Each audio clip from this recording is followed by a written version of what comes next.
Okay, so welcome to the May meeting of the Jaffna Club. As usual, the last Sunday of each month we meet. So the agenda today is my welcome address, which will be quick as usual. We have two speakers today. Suresh Murugesa is a board member from the Northern Provincial Tourism Bureau, and Sajeev Edward is the director of the Zebiro Group. Now, both of these are very important topics at the moment, as our country struggles emerging from or bouncing in and out of bankruptcy. Tourism is considered one of the main foreign currency earners, and the Northern Province so far has been a forgotten province. So Suresh has been on the board of the Tourism Bureau for, I think, more than a year, maybe 2 years. And the other important thing we're looking at, Sajeev is going to tell us about how to formalize a company, how to incorporate in all the rules and regulations associated. I've seen recently when it comes to, for example, seeking investment, investors want to see that a company's been properly set up, and they want to see the accounts have been audited for at least 2 years. I'm well aware that in the north there are a number of companies that are doing quite well, but are being run very informally because it's being run by the founder using his own money, not responsible for anybody else. But it is important, if you're going to move to the next level, to incorporate and become fully formally formal existence. So, just to remind people who are new to this session, to remind people what our objective is. The club will facilitate, foster and support social intercourse and fellowship among its members. It will build a network of members and non-members that can work together to promote the economic development of the Northern Province. So for the meetings, anyone is welcome to come. We have the actual membership is limited to people who are actively investing in the North. But anyone who is interested is welcome to join these meetings. Can I ask everybody to mute themselves? I think I can hear someone's background noise. So the club is a catalyst to help people like us connect with each other, help people like us connect with Northern entrepreneurs and business owners. So the reason I say it's a catalyst, those of you who did chemistry O-level, catalyst will speed things up, but doesn't actually get involved itself. So the Jaffna Club doesn't want to make any investments. We don't donate money to good causes or any causes, good or whatever. We just are a place where people can meet and connect with each other. So since September 2020, when we had our first meeting, we've had we have never missed a month. We've had a large group of people. Sorry, I'm just being rung by one of our speakers. So I'll speak a bit. Hi, Suresh. Haven't you were on earlier, Suresh? Yes. So just click the link. All right, Suresh, I sent you an email and a reminder. All right. Okay, so as we can see, some of our speakers are not as technically adept as others. Anyway, so here we go. So this is a flick through of the people who have joined and spoken to our earlier meetings. We can see CEOs, general managers, independent entrepreneurs. We had the previous governor speaking to us. Maybe we'll have the next governor speaking to us at some stage.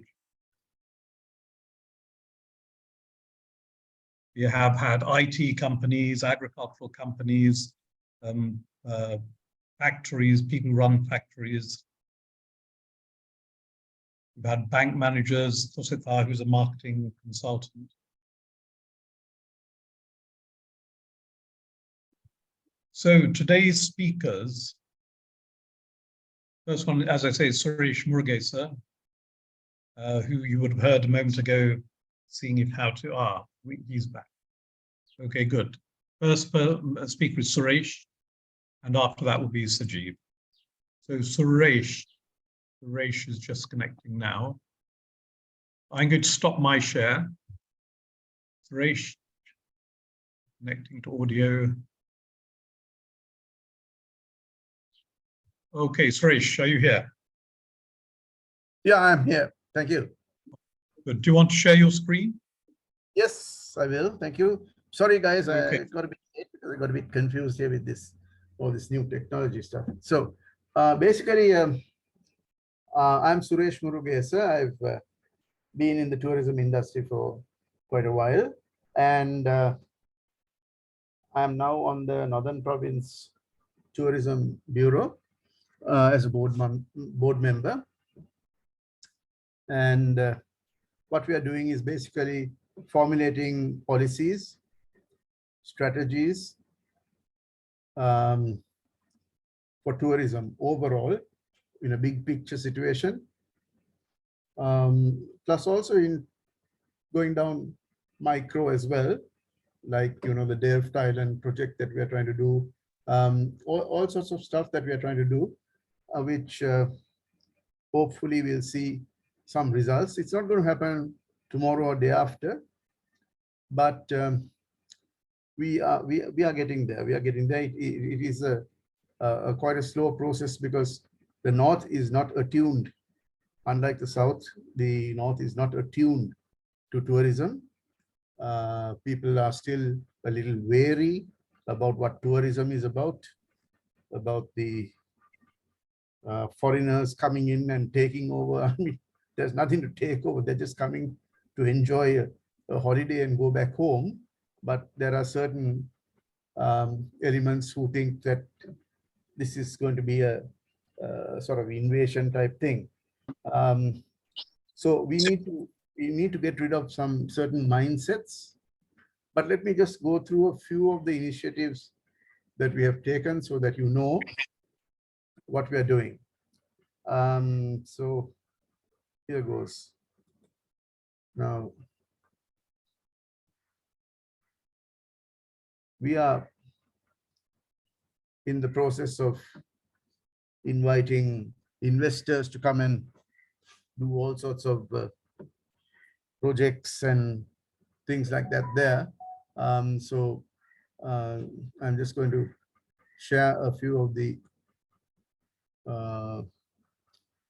so I got one question. So this Northern Tourism Bureau, is it charity type of thing, or is it a government organization under the central government? Yeah, it is actually, it comes under the governor. And basically, it is an independent body, but coming under the control of the governor and the Northern Province Council in terms of financing. Oh, okay. Okay. So now I'll just do a quick run through of what we are trying to do. First of all, I think we have identified that the biggest market, single market, and the quickest single market for the Northern Peninsula is the southern part of India. So there are 226 million people living there in Tamil Nadu, Kerala, Karnataka, Telangana, and Andhra Pradesh. There are 83.7 people living in Tamil Nadu alone, which is about 3 times our population. Sorry, just quickly, your screen, you haven't shared your screen yet. No, I haven't got a screen.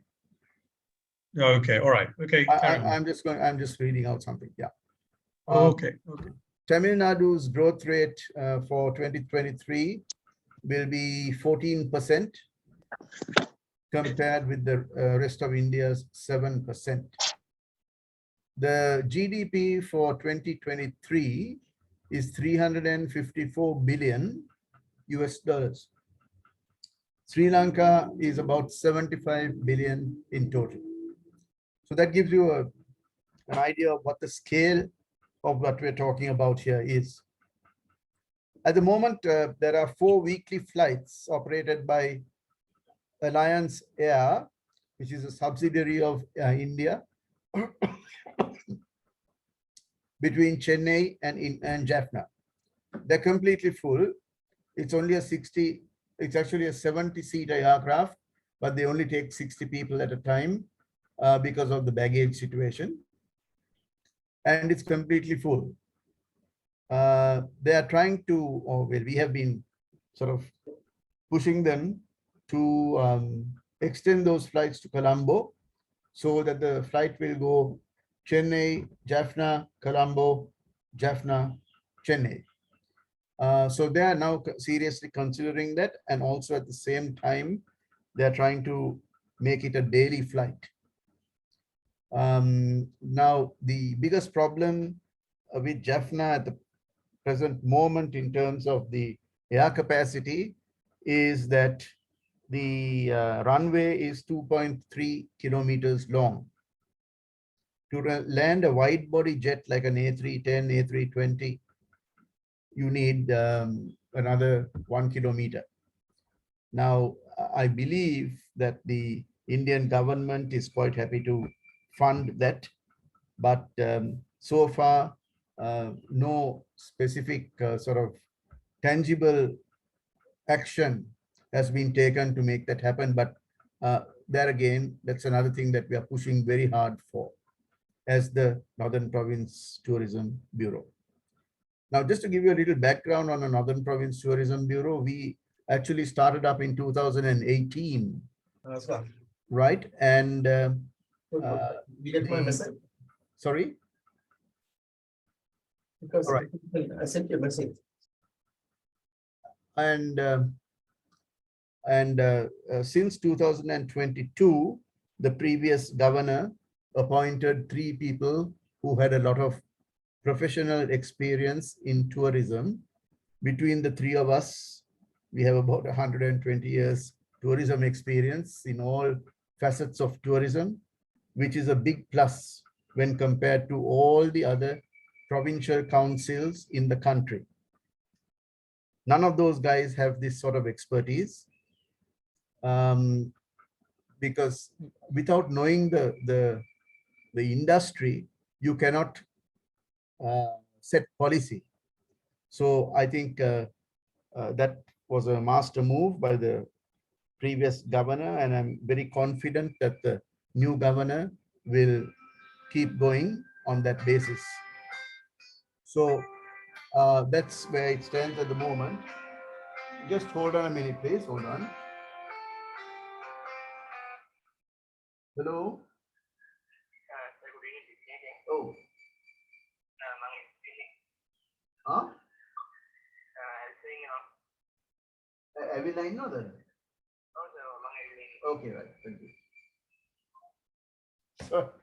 I'm so sorry, but there's a food delivery that has turned up, which I have to go and get. But anyway, so now that's where we stand at the moment.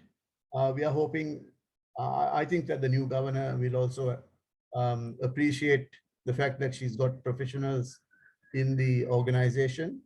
And we tend to move things quite fast, because that's how we do things in Colombo.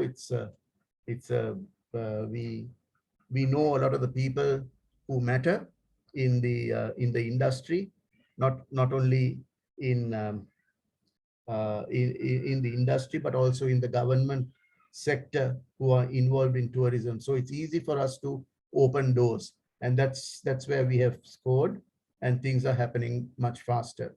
Sorry, so sorry, are you happy to take questions during your presentation, or do you want them to wait to the end? No, I don't mind. It's I don't have a problem with it. Will you just give me 5 minutes while I run down and correct this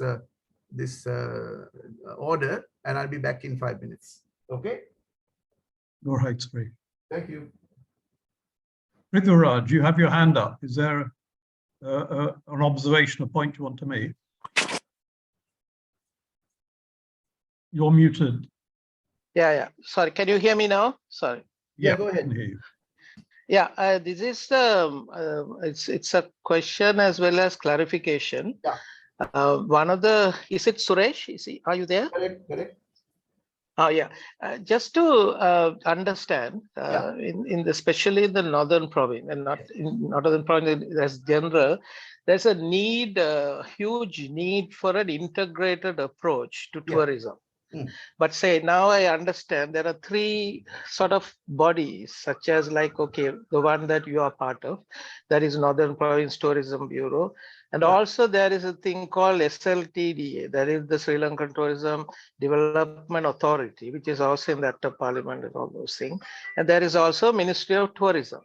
So these three groups, is there a proper integration? Just hold on. There sort just hold on. I have to go and do this and come. Okay. Hold on. Okay. Yeah.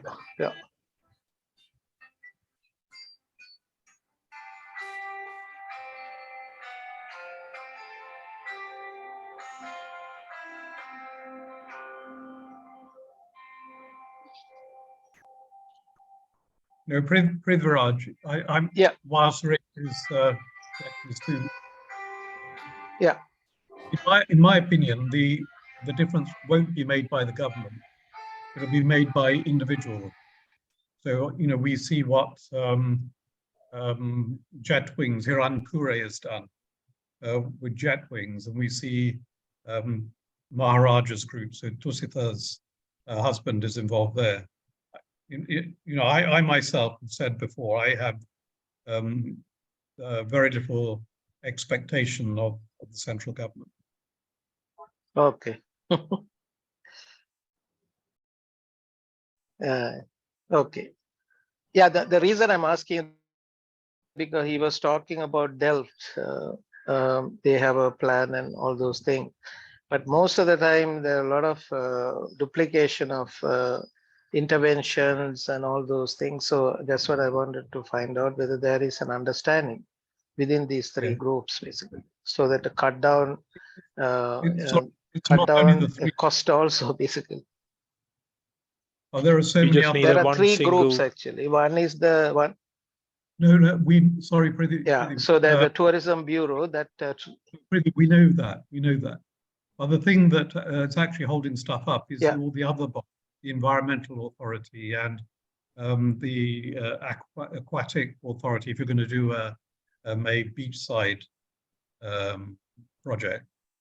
So it's a more complicated situation than you would think. And Sean, you put a question in through the chat. But then these are, no, the thing is, these are the three major bodies within the thing. So that's what it'll be good actually to have a little bit more integration within these three things with the common goal to promote tourism in the northern province. Because otherwise there'll be a lot of different activities, and the individuals who try to do also will get confused, basically. Yeah. No, that's true. Sean, you put a comment in chat. Okay, I'm back. Sorry, guys. I had ordered some food and it just turned up. Tell me. Sorry, Suresh, just one moment. Sean, I advise you to say what you want to say. Don't put it into chat. Okay. Suresh, you want to carry on? All right. Yeah. Do you want me to talk or not, Jagan? Yes. All right. Okay, 2 points I've made in the chat. Well, 3 points actually. One of them is, can people mute, please? Because what happens is that, well, while we're having a conversation here with Suresh, people cut across, and it really is good manners to mute during these meetings. That's number one. Number two, I'd be very interested to hear what you've got to say with respect to the Jaffna Fort Stroke Ferry. I could see that as a great opportunity there, and I hope you might cover that somehow in discussion. And my final point is that there's a brilliant tourist program going on at the moment, doing great job at advertising Sri Lanka. Next week is going to be on the north with Alexander Armstrong. We're going to see these types of people come through the country. Are you connected in any way to make sure that you're able to provide a good press for people like Alexander Armstrong? I don't know who she is, but if she's coming through the tourist board, generally, and if she is being brought to the north, because I think there's a group coming out or is out here, and we don't know specifically who's in that group, but the Sri Lanka Tourism Promotion Board works very closely with us, and so if she's there, then yes, then she will write. We had another guy called Nick Redmayne who came here about 3 or 4 months ago, and he did a lovely piece in about 2 or 3 big travel and tourism newspapers and things like that. So I mean, that is all happening. It's not that, we are certainly au fait with what's happening out there in the electronic media, and so we are doing our best, and we are working very closely with the Sri Lanka Tourism Promotion Board, because without them we are nothing really. So that's where we are on that. Okay, Suresh, can you take another 10 minutes and then we'll start off with. Yeah. Okay, so then now there's this. Sorry, Suresh. Suresh, you haven't mentioned anything about the Jaffna port. Jaffna port or the fort? The ferry, Port. the ferry. The ferry. Okay, now the KKS harbor, I saw I went there last month, and the actual terminal building is actually ready. It has to be handed over to the Sri Lanka Ports Authority. And at that stage, of course, then they've got to get the customs and the immigration and all that sort of stuff sorted out. So as it stands right now, the building is there. I don't know at what point of handover it is at the moment, but the plan, and this is an ongoing sort of discourse we've been having, as Jagan well knows, is to start the ferry in I mean, they've been telling me it's 15th of June, but I've now lost all hope on that. I think it will be about the 1st of July, hopefully. We might see the ferry happening. There are 250 seats on the ferry. The ferry will operate 300 times per year, 300 days per year. It will take 5.5 hours, and the one-way fare will be about $70 US. Suresh, do you have any idea why it's being held up? I have absolutely no idea. Jagan, you know that this thing has taken up about 6 to 7 years, right? So the fact of the matter, the fact that is actually happening, I don't care when it happens, as long as it happens. See, I mean, that's the situation as far as I'm concerned. Okay. Does anyone else have questions for Suresh? There was also a report about a cruise, right? Isn't it? Yeah, there's Suresh, sorry. Go ahead. Yeah, Suresh, that I think when you were going, I asked that question, but is there kind of a proper integration between your tourism bureau and SLTDA and the tourism Ministry of Tourism unit? Absolutely, 150%. You see, the difference with us and any other provincial council is that we have people who know these people for 25, 30 years. So we can get things done which no other provincial council can get. So don't worry about that. That is being covered. Right. Okay. Thank you. Okay, so I think you mentioned this cruise.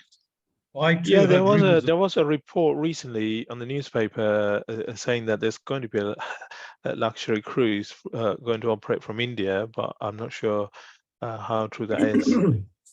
Yeah, it's called Cordelia Cruises, and it's operating from Chennai, I believe, and it's a 3-night cruise, and it goes, I think, up to Trincomalee. It does Trincomalee and Jaffna and goes back. So I think it's sort of almost happening. It's 2,000. I think they've got 2,000 or 2,500 passengers arriving on that every day, every week or whatever it may be. So yeah, that's supposed to be happening. That's a big development. That is, if it's going to leave from Chennai and then go around Sri Lanka and then go back, then that will bring in a lot of tourists. Yeah, so that's another thing that we've done.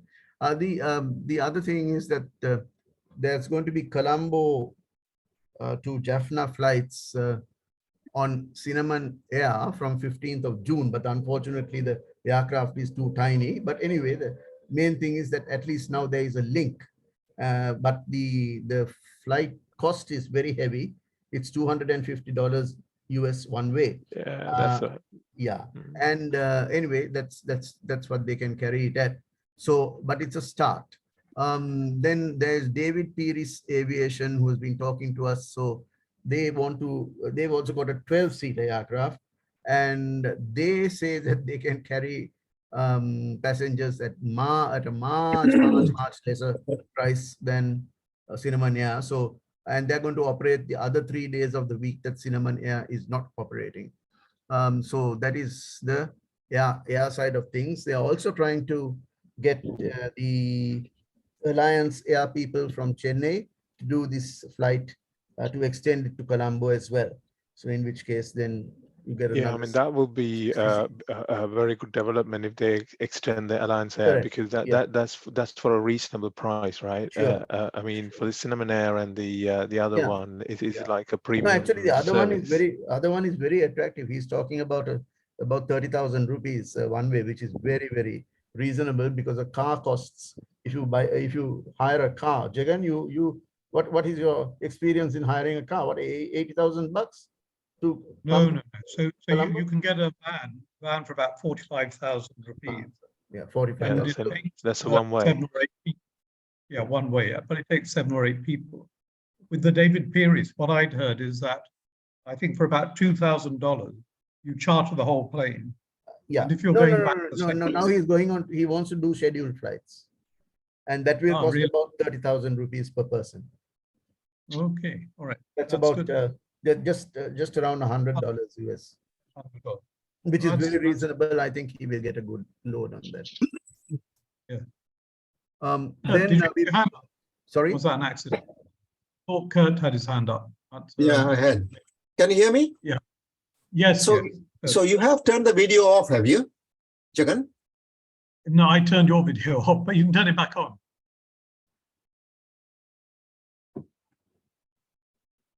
So Kurt, you can turn your video on.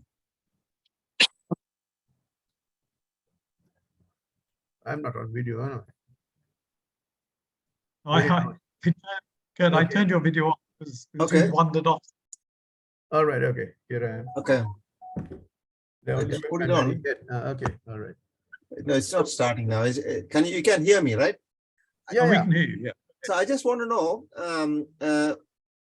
we have talked about transport and all these facilities, but what are the tourist attractions in Jaffna, particularly? Well, now we have a website called tourismnorth.lk. I think you can pick up most of that stuff there.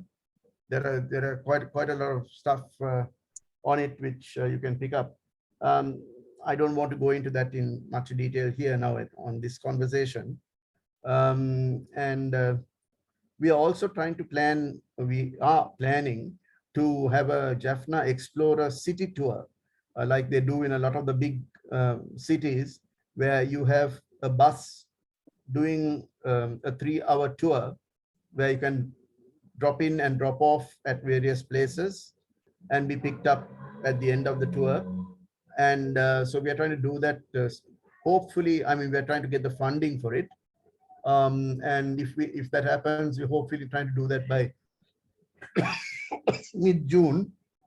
We want to have 2 tours per day, so that it will be, I mean, there's so many tourists coming through to Jaffna now that and there's nothing really to allow them to see Jaffna as such.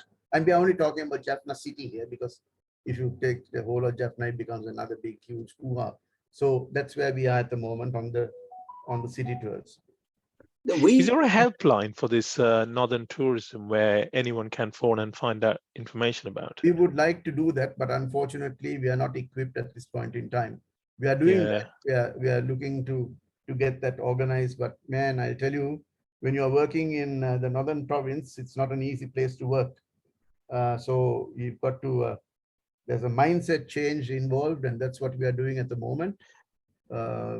People don't understand the concept of customer service. They don't understand the concept of tourism. They don't understand the concept of service, as I'm sure Jagan would have noticed. So it's tough. It's an uphill task for us. So we are doing a lot of training. All that is beginning to happen, and we are hoping that, I mean, it's an evolving process. We really don't know how 2 long. months ago, Northern Sorry, Tourism LK website is Sorry, great. Sorry, 1 minute. So Janan, you had your hand up, please. Hey, Janan, you're muted at the moment. Yeah, sorry. Just wanted to have a discussion. Suresh, my question is regarding community tourism. I'm interested in, developing homestays. I'm already working with a company in UK. They have done community tourism in India and southern part of Sri Lanka, and I'm trying to get them to northern part of Sri Lanka. Like basically, kind of what I'm talking about is developing homestays, like where people go and stay with the locals, like kind of like help. Yes, we are aware of that. Level to, yeah. That's quite. So a bit is there anything going on with that, or there, like, there is quite a bit of that happening. There is an organization in Canada called COMDO, which is actually bringing out people, young students of Sri Lankan origin, and they base them in houses in the north and in the east, to give them a taste, an experiential learning experience of what is happening in those areas, with the intention basically of going for them to go back and convince their parents and that generation who have very bitter memories of Sri Lanka that it's very safe now to come and invest and do things like that. So, I mean, that is the ultimate aim. So there is, that is just one, but I'm pretty sure that there are other organizations which are doing similar programs, which we don't even know about. But I mean, those are things that we've got to look at. So if you have anything, just let me know and we can take it forward. Sure. Once I am kind of like I'm talking to them and developing the kind of a proposal. Yeah. So once I have everything ready, I would love to talk to you. Great. No worries. Thank you. All right, so I'm going to take one more question, then we're going to move on to the next, to the Zebira segment. So Prithi, one question from you. You have your hand up. You could make it brief. Okay, Suresh, you mentioned about the mindset change. What are some of how do you propose from an NGO point of view and other community CBO point of view, how can we get involved in the changing the community perception about tourism itself in the north? I think it's basically an education process. I think it's got to start in the schools.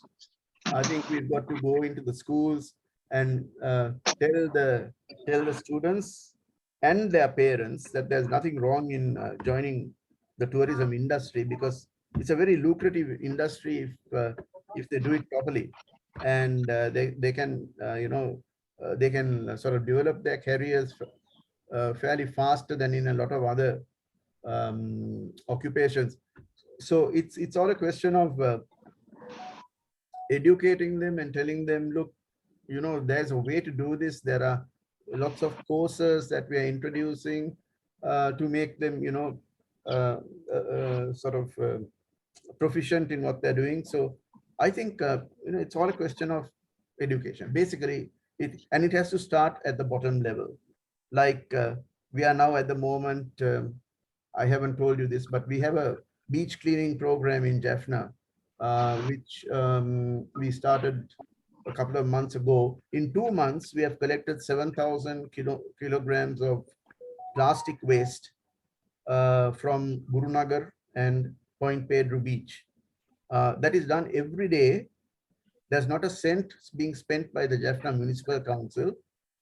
There's a company called Clean Ocean Force that does it. They are funded by HEMA's Consumer, plus a few NGOs, and they're doing a marvelous job. And and we are going to try to expand that right around the peninsula, not only Jaffna. So those are the initiatives we are taking. Then we've also got this other thing called the Saturday Night Fever that's starting. We are hoping to start that in somewhere about end of June, early July, where, because we don't have any nightlife, right? After 7 o'clock, Jaffna is dead. So we are trying to, activate that. So this will be like a trade, not only a trade fair, but it's like a bazaar situation with live music, dancing. It'll be a modern sort of street fair type situation, which we are trying to that sounds really good. I believe Prashant and Dwaraka are involved in that. That's correct. Now, so this is the last question. I said the previous one was the last question, but I'm slipping. So last question, then we go to Zeberu. So Mahasiva, please. Hello, thank you for the opportunity for this question. So I'll I have put a link for the YouTube video, which is which was done by Northern Tourism Board ages ago, like 3-4 years back, I think. It was a beautiful video, and there were like certain spots I always wanted to come after COVID, which I didn't try. And one of those places in that was there's a temple called Vedukanari, and I heard there was like issue with archaeological department, and because of that and some other issues, and these temples were getting destroyed or some sort of issues going on. My question to you is, like you said in the presentation before, that the majority of the tourists are going to come from Tamil Nadu or southern part of India. So there's more opportunity for religious-based tourism in north and in the east as well. And if these kind of places get destroyed or get impacted, wouldn't that be an economical loss? And are you working with the archaeological department in relation to protecting these in the name of tourism? Not politically anything, but as economically driven tourism sites. Are you doing anything about that? This is because it's the lower hanging fruit over here. Funny you should say that, because we are seeking a meeting with the Director General of Archaeology about not only these things, but redeveloping the fort itself. The interns of the fort, Jagan has got a brilliant plan that he has developed, which we would like to take further, but we need investment, of course, for that. But, we need to first open a dialogue with the archaeological department and make them realize that their agenda is not necessarily the best agenda for the rest of the northern province. Now, a couple of days ago, I saw Gajen Ponnambalam having a problem with, I can't remember, it might have been this particular temple, where, the army had gone and tried to take over some temple or build a Buddhist temple or something like that on privately owned land, which is completely off the planet. That should not be allowed. So these are issues that still remain. There's always this problem of hegemony from the majority community. They can't seem to accept the fact that there are other communities living in this country, but that's okay. We have to live with that. If you are living in this country, we have to live with that. But I don't think everybody is going to roll over and die here anymore. That's what I'm saying. Okay, thank you, Suresh. I'm now going to move on to the Zeberu segment. So thank you very much, Suresh. Thank you, guys. Yeah, thank you. Prithviraj, who asked the question about how we retrain our people, is the CEO of Humedic, which is an NGO that's doing a lot of work in the north. So maybe Prithviraj will contact Suresh. I'll give Suresh's contact details when I send out. I know him well. I met him last month, and I'm coming there tonight, Prithviraj. So I'm going to be there for 2 nights from tonight. Oh, okay. I'll be in Colombo. Sorry, Prithviraj. Sorry. I'll leave you to meet in Jaffna. Yeah. So would you like to take over the screen? Thanks, Jagan. Thank you for the opportunity. I'm just sharing this.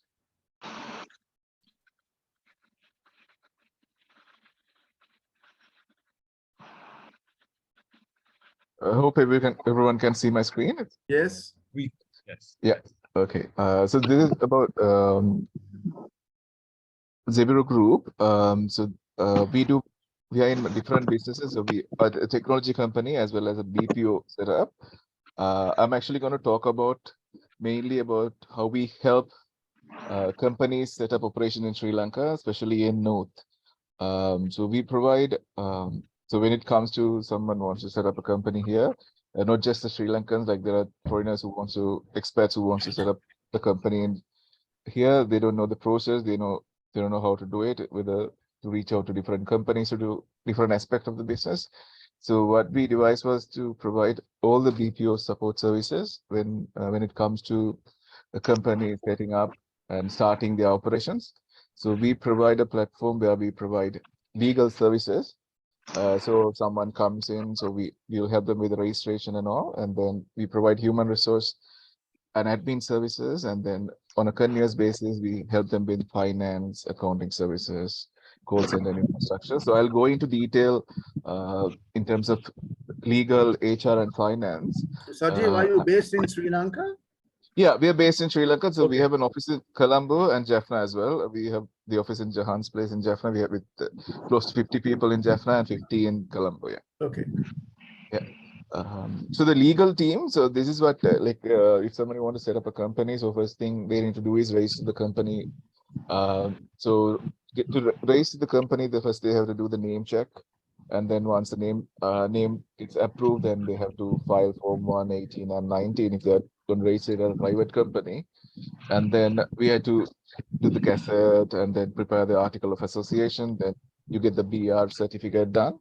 So once that is done, so basically the company registration process is done. And then if they want to open an account, so they have to have the resolution done. So we help with our lawyers, we get that sorted. And then we also help companies to register the tax part of the business as well. So any company who are coming in, they need to register for the tax as well. So these are some of the things that we do through the legal team in terms of setting up a company. Then once you set it up, once you hire people, like we help with our HR team. What we do is we help take hunt resources. So what we do is like we help you with recruitment. We help you with creating the policies for HR. Let's say you're hiring people, you need to have contracts, so we create contracts. We also do managing. So for basically like smaller startups, it's difficult for them to find a separate HR. So what we do is like we get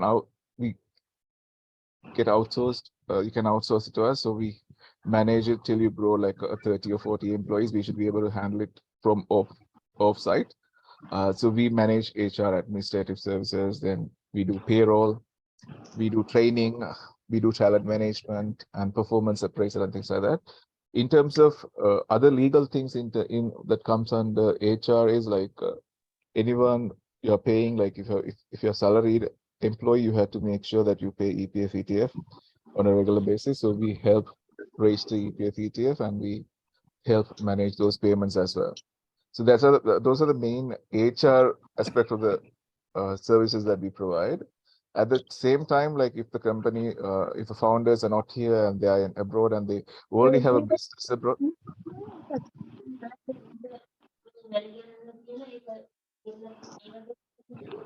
Is there a question? Sorry.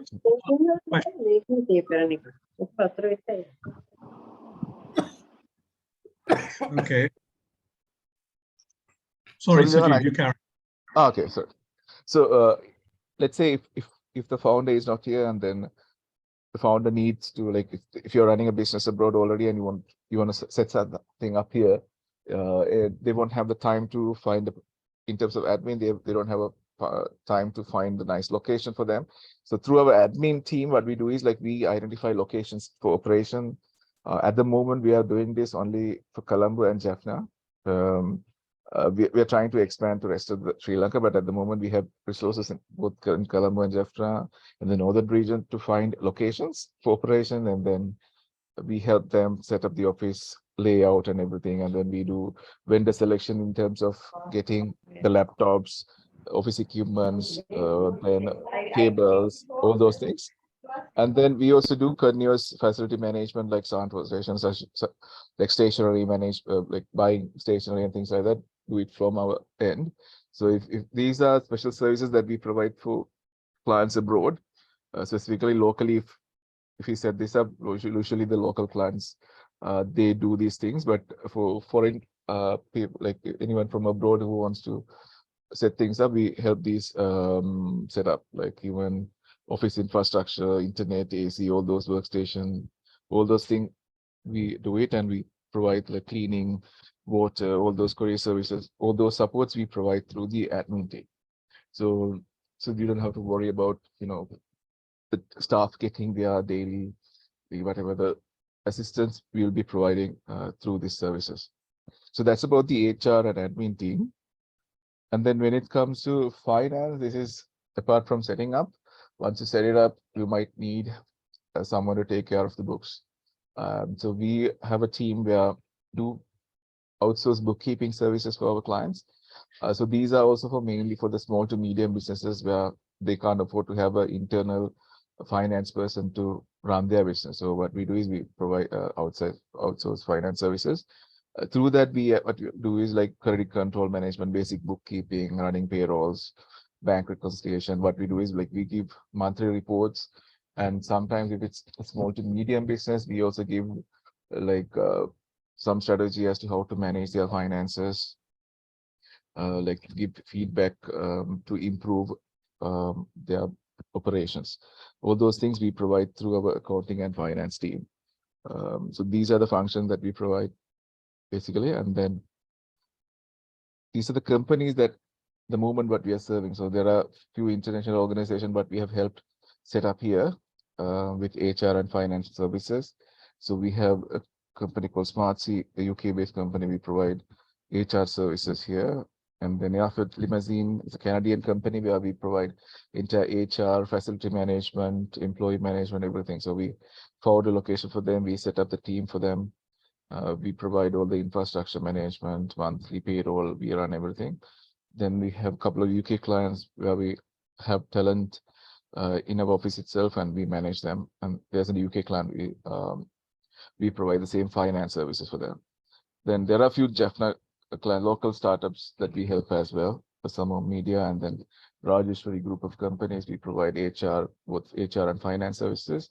There are instances where for larger companies where we hire individual person to work in their location. So for example, Samo and Rajeshwari, we have someone go in to their office on a regular basis, work with them, work closely with them, and then give reports on a monthly and weekly basis. So these are the companies that we are working currently. We have done few like initial setup kind of a work. Also we have done for a few other companies as well. And this is our team. So we have Sasivan, he's our president, who takes care of the operations. He's based in UK and he's the main business development person for the team. And then this Zebiro group, actually I've explained today just BPO part of the business.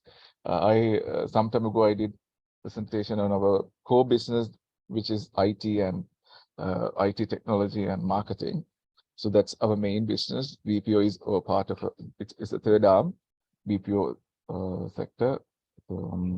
That's what I presented today. And then Prem Kumar here is the one who takes care of a major business of engineering aspect of the business. He takes care of it.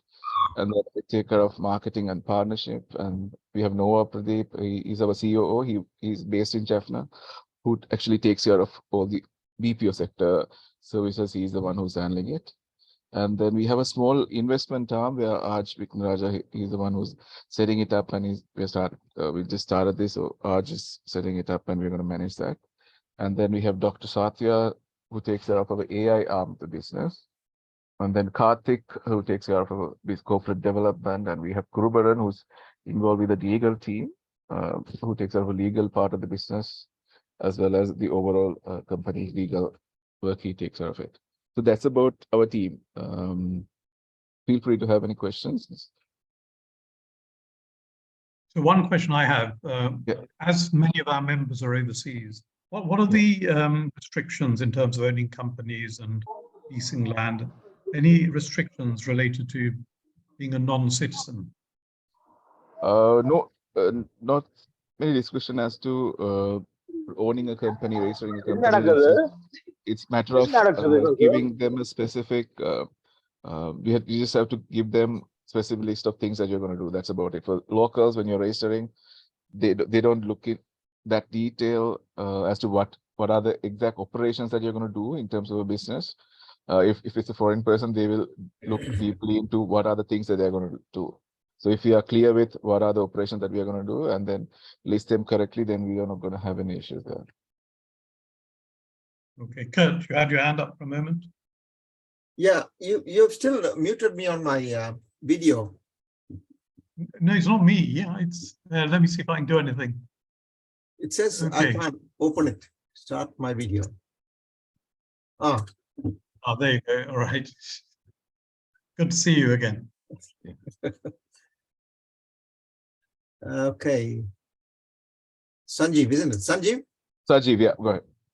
Hi, Sanjeev. Yeah, I know your company. I was in Jaffna. We are running a business on the second floor. First floor. In Jaffna. First floor, is it? First floor. Yeah. First floor. No, you are occupying the top floor, all of it, and we are just occupying and you are helping us. And I just want to know about this bookkeeping, because we are operating from Australia. Okay. And I'm thinking of outsourcing as much as we can. Yeah, definitely.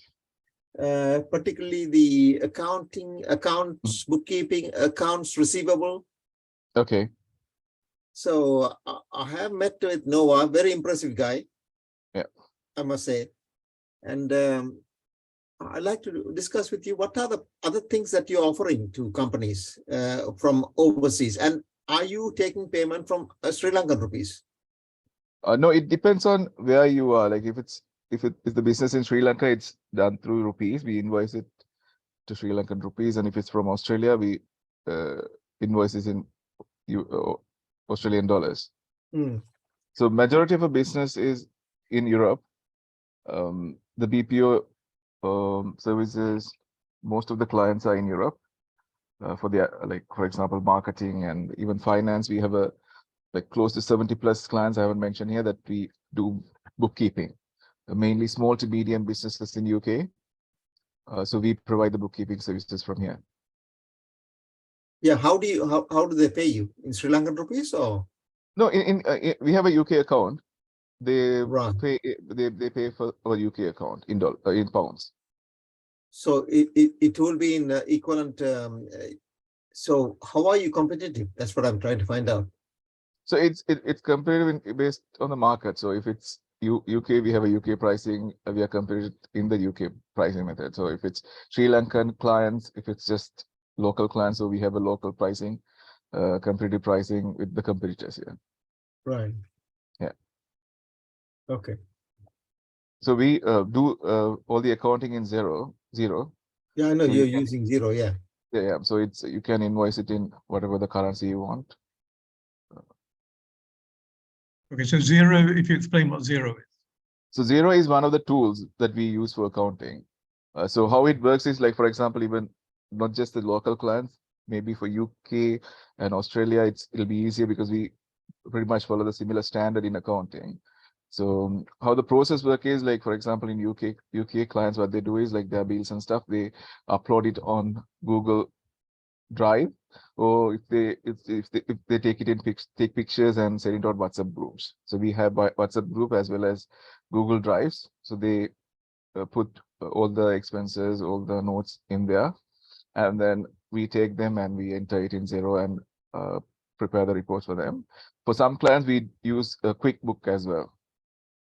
How about Mayo?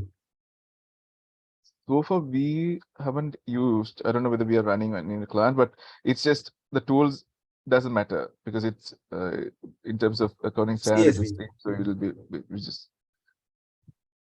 Yeah, we are thinking of moving over to Zero, but we haven't done that yet. We have been a Maya partner for a very, very long time. Okay. So Zero is an offshoot of Maya. Maya, yeah. Do you have to migrate? Is it a simple Yeah, migration? Yeah. Okay, does anyone else have any questions? I'm a big fan of Zebiro and BBK because they both provide back office and other services, and they are both employing up to 100 people in Sri Lanka with teams of 50 or so in Jaffna. So I'm a big fan of both those companies. Okay, if there are no other questions. Jagan, Yeah. just one question. Sorry, I tried to put my hand up, but I didn't seem to be able to. Very quickly. You mentioned about performance appraisals. Yeah. Very difficult things to do.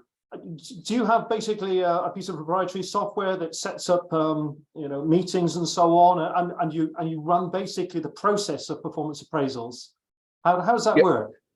So process as well as setting up. So sometimes what happened is we have been in IT, and most of the small IT businesses, we have been helping set up the process.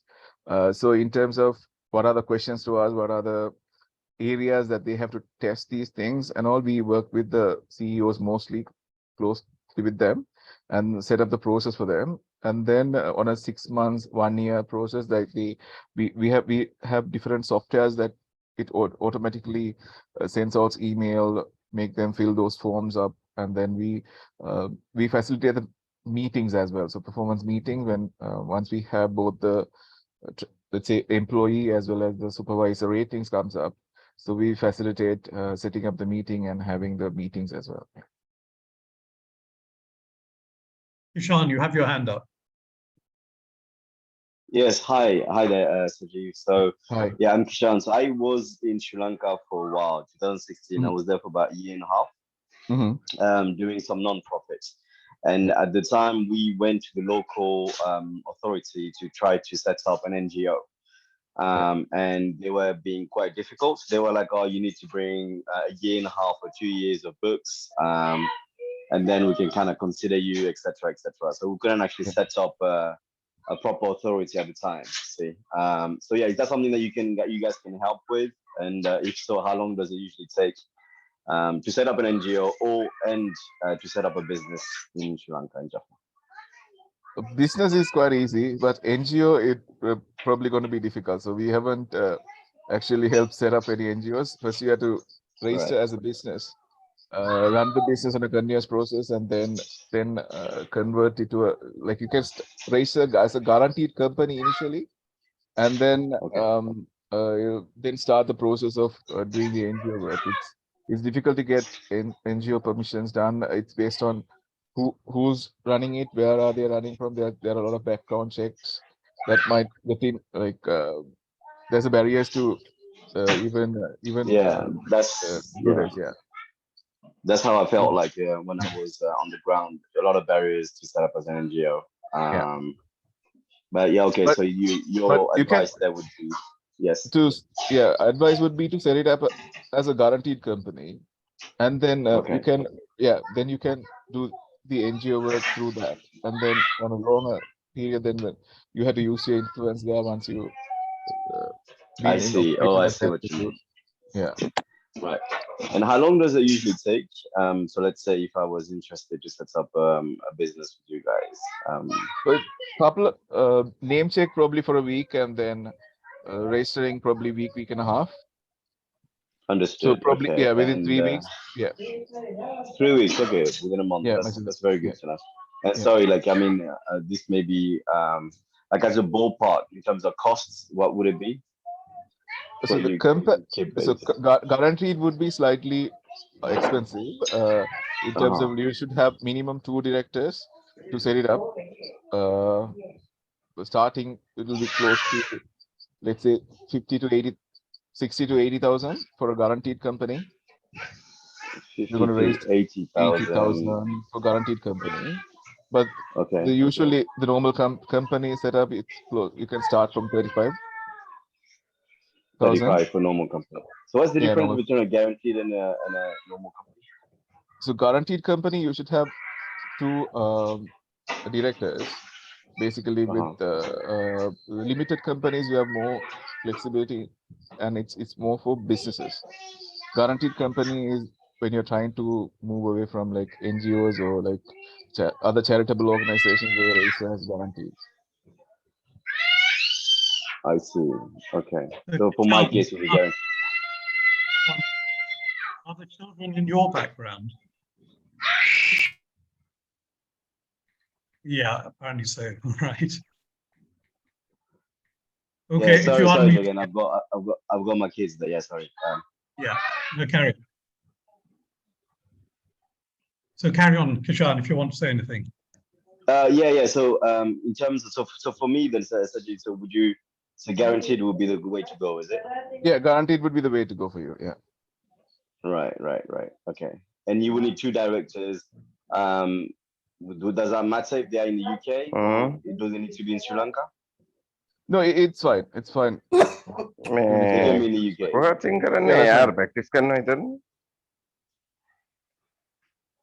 Right. Okay. All right. Thank you very much. That's it for my question. That was very useful. Thank you. Did you say something, Lasantha? Yeah, Krishna, just to answer, the NGO route is not that the issue is bringing funds to Sri Lanka, right? So